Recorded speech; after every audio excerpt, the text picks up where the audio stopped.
یہ سب مدعے ہیں جن کی وجہ سے جو ہی ہم مسئلہ اٹھانا چاہتے ہیں ہمیں بات کرنے کا موقع نہیں دیا جاتا. اور وہاں سے آپ نے دیکھا کہ ان کے جو منسٹر ہے پرسوں جب میں نے بات کی عمر عبداللہ صاحب نے کہا چلیے باہر نکل جائیے اور کہا بکواس کر رہے ہیں, ہمیں وہاں سے نکال دیا گیا. آج جب بات کرنی چاہیے تو انہی کے منسٹر نے اٹھے ہم پر الزام تراشی کیے. جی ہاں, میں یو اے پی اے میں بند رہا ہوں, میرے خلاف 2 یو اے پی اے میں کیسز ہیں.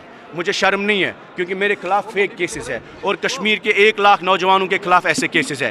1 لاکھ لوگ جو ان کی حکومت نے قتل کیے. آج 4 اپریل ہے, یہ وہ دن ہے جب کشمیر میں مسجدیں جلائی گئی, قرآن جلائے گئے اس نیشنل کانفرنس کی وجہ سے. اور آج ایوان میں انہوں نے جو الزام مجھ پہ لگائے, کہا یہ ملیٹنٹ ہے, یہ you a P a accused ہے. میں جیل میں تھا, میں دلی میں بند رہا, سری نگر میں بند رہا.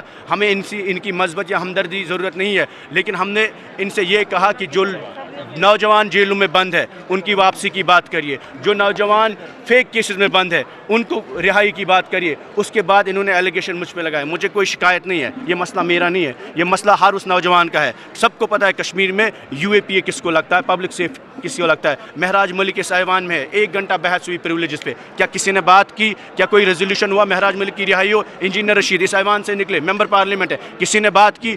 آج تک ان کی رہائی کے لیے اس ایوان میں کوئی ریزولوشن ہوا نہیں ہوا. اور آج جب ہم نے بات کرنے کی کوشش کرتے ہیں انہی مسئلوں پہ, جب ہم بات کرنے کی کوشش کی وہاں پر الزام تراشی ہوتی ہے آپ دہشت گرد ہے. مجھے بتائیے, کشمیر میں کہتے ہیں یہ بی جے پی کے ساتھ ملے ہیں, یہاں کہتے ہیں کہ یہ پاکستان کے ساتھ ملے ہیں, حریت کے ساتھ ملے ہیں, ملیٹنٹوں کے ساتھ ملے ہیں.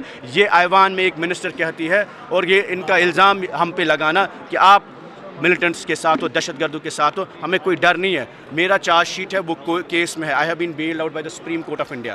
اور اس کے بعد بھی ہمیں کوئی ان سے گوار نہیں ہے. لیکن جو لوگ قیدوں میں ہیں, بے گناہ ہیں, ہم ان کی بات کرتے رہیں گے. جو لوگ اس وقت جیلوں میں 50-50 ڈگری میں, ہم ان کی بات کرتے رہیں گے. اور جو لوگوں پہ بے گناہوں پہ کیس لگے ہم ان کی بات کرتے رہیں گے. باقی ان کو جو ہمارے خلاف الزام تراش یہ کر سکتے ہیں. میں آپ کو یہ بتاؤں, انہوں نے مجھ پہ پرسنل اٹیکس لگائے.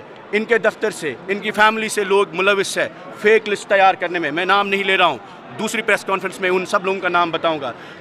23,000 لوگ بیک ڈور اپوائنٹمنٹس جو ہوئی ہے تھرو آؤٹ سورسنگ کمپنیز. آج اس وقت جب کشمیر میں بے روزگاری کا سب سے بڑا مسئلہ ہے, کیا سکینہ جی ہمیں بتائیں گی کہ وہ لسٹ کہاں بنتے ہیں؟ آپ پوچھئے پریس والے, میری طرف سے آپ یہ سوال ان کو پوچھنا کہ 23,000 لوگ جو آؤٹ سورس کمپنیوں میں ملازم لگے ہیں وہ بیک ڈور اپوائنٹمنٹس, اس کا لسٹ کس نے بنایا؟ ہم سے بھی لسٹ مانگے گئے, ہم نے نام نہیں دیے, لیکن میں نام لوں گا اس کے بعد لوں گا. پہلے آپ یہ سوال سکینہ یتو جی سے پوچھئے کہ آپ کے 1 منٹ, یہ بہت بڑا, آپ یہ سوال عمر صاحب سے پوچھے, سکینہ جی سے پوچھے کہ آپ کے کون سے رشتہ دار جو لسٹ بنا رہے ہیں اور آپ بیک ڈور اپوائنٹمنٹس میں ملوث ہیں. 23,000 لوگوں